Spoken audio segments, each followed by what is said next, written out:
Crispy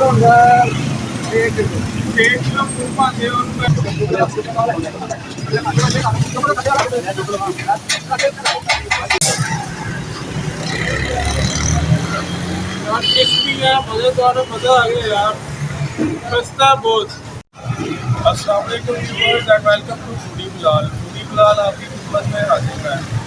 दोस्तों आज मैं खखचार यार हाजी ख्वाजा कुतुबुद्दीन की दुकान पर।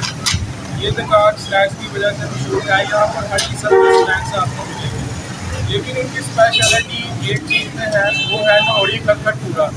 और आज हम आपके साथ इसकी रेसिपी को शेयर करेंगे और जानेंगे शॉप के ऑनर से इसके बारे में। चलें इनसे बात करते हैं और जानते हैं इसकी रेसिपी।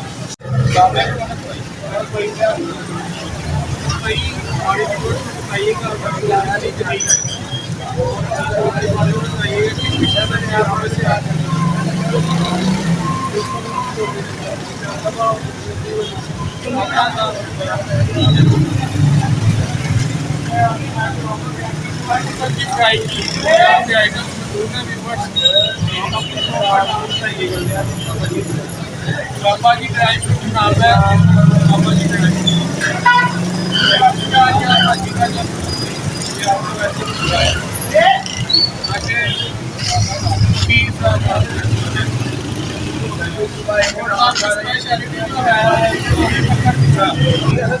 दस कितनी देर तो खखर पूरा था, 15 साल हो गए। ठीक है, तो की पैदा है खखर भी पैदा है,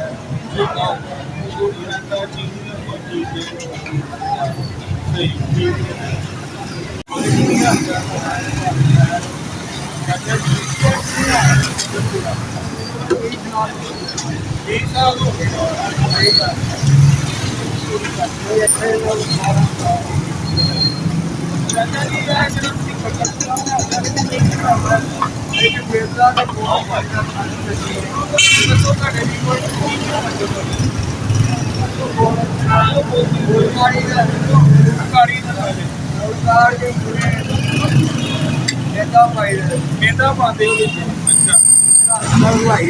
अच्छा कितनी क्वांटिटी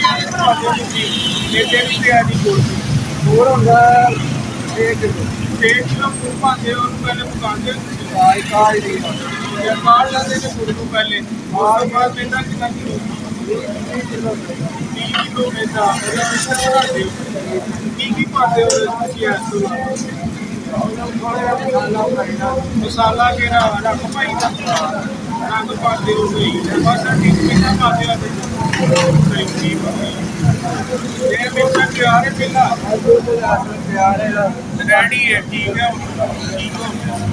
बना देगी साचे जेडे चार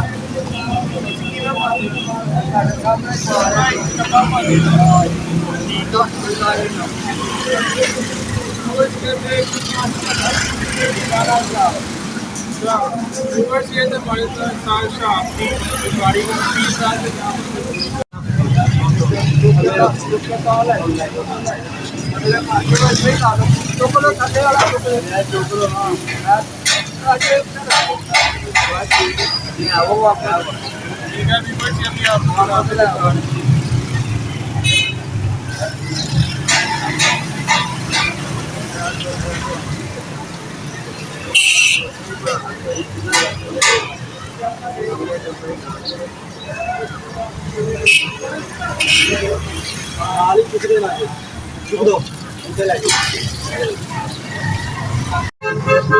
अभी हम टेस्ट करेंगे और रेटिंग देंगे बाबा जी के खखर पूरे को, बताएंगे कि कितने नंबर इसको मिलने चाहिए।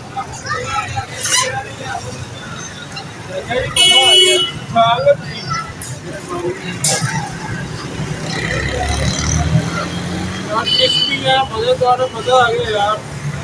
सस्ता बहुत सस्ता आ गया यार। जी अली भाई अपने एड्रेस का बताइए हमारे व्यूअर्स को, कहा कि वो इसीलिए यहाँ पे आके आपसे लाहौरी खखर पूरे से दुकान यहाँ पे आ सकते हैं, इनके पूरे से लुत्फ उठा सकते हैं। मैं इनके पूरे को रेटिंग दूंगा 10 आउट ऑफ 10। मज़ा आ गया यार। उम्मीद है आज की वीडियो आपको पसंद आई होगी। अगर वीडियो पसंद आई तो ज़्यादा से ज़्यादा शेयर करके चैनल को फेमस करो, वीडियो को लाइक करो, सब्सक्राइब करो। वीडियो देखने का बहुत शुक्रिया। अपने बहुत बिलाल को इजाज़त दीजिए। इंशाल्लाह नई वीडियो के साथ जल्दी हाजिर होगा।